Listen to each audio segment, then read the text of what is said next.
Hey guys, Shauna here, and we're going to take a look at setting up the JURA ENA 8. I've factory reset my machine so I can walk you through that process every step of the way. Alright, here are some of the accessories that come with the ENA 8. So everything comes in this great little pouch.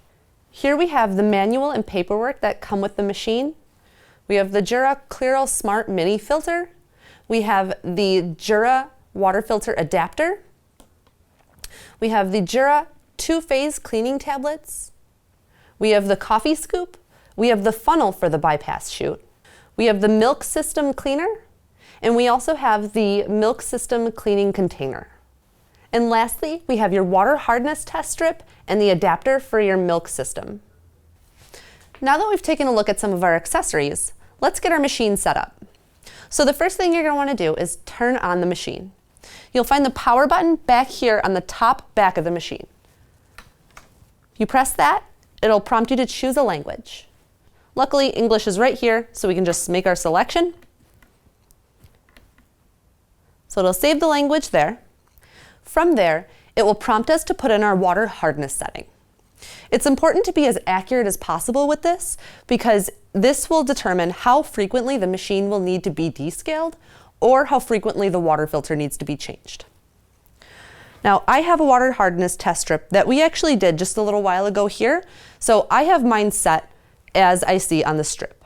It's pretty simple. You just use the buttons on the sides to control how hard or soft your water is. You can confirm your selection by selecting the Save button down here. Now it'll prompt you to install your filter.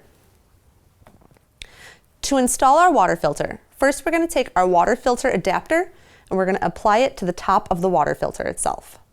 It'll snap on just like that.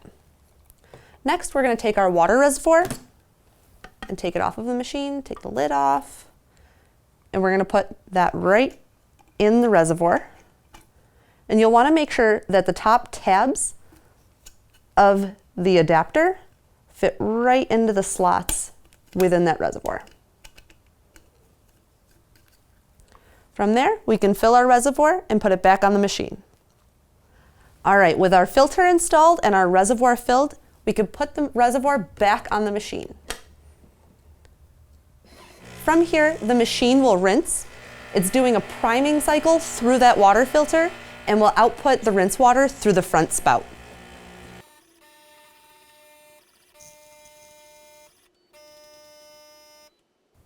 Once the machine is through that priming cycle, it'll prompt you to empty the drip tray. So you'll want to take the drip tray off and empty it out. All right, with your drip tray emptied, you can go ahead and put it back on the machine. It'll heat and it should be ready to brew.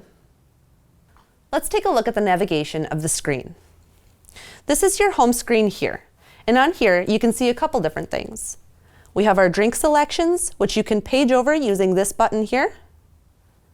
And you can select a drink using the two top buttons as well. To go into the programming mode, you're going to press and hold this button here with the P on the screen. Once you're in the programming menu, you can see a couple different things on the main screen. The first thing is the maintenance status. Let's get into that one. From here, you can see when you need to clean the machine. You can do a clean on the milk system. If we page over, we can see when we need to descale or when we need to change the filter. You can perform a rinse cycle on the machine, and you can also see the general daily maintenance required on the machine as well. So if we back out of here, we can see product settings. We're not going to get into this now because we'll cover that later when we go through brewing. We'll page over, and from here we can get into the machine settings. You can see when you want to switch the machine off, which will allow it to turn off after a certain amount of time. And we can adjust that here. So we'll set it to about 30 minutes for now. And we'll save that. We have energy saving mode here. And if we page over, we'll see factory settings, which allows you to factory reset your machine. We have units, which allows you to change the units of measurement that you see on the screen. If we page over, we can reset the water hardness in case you ever change water sources. We can choose our language. We can connect an accessory, like a cool control. We can disconnect our accessories. If we page over, here we see version, which tells us which version of the software JURA is using on this machine.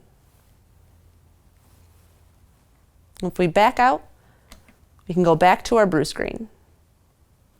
All right, so next we're going to fill our hopper. Normally, JURA recommends this be the first thing you do.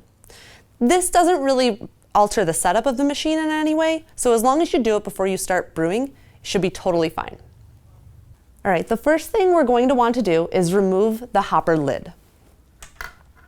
With our hopper lid removed, we're going to adjust our grinder to the finest setting. This is going to be best for espresso. From here, we're just going to give our hopper a quick wipe.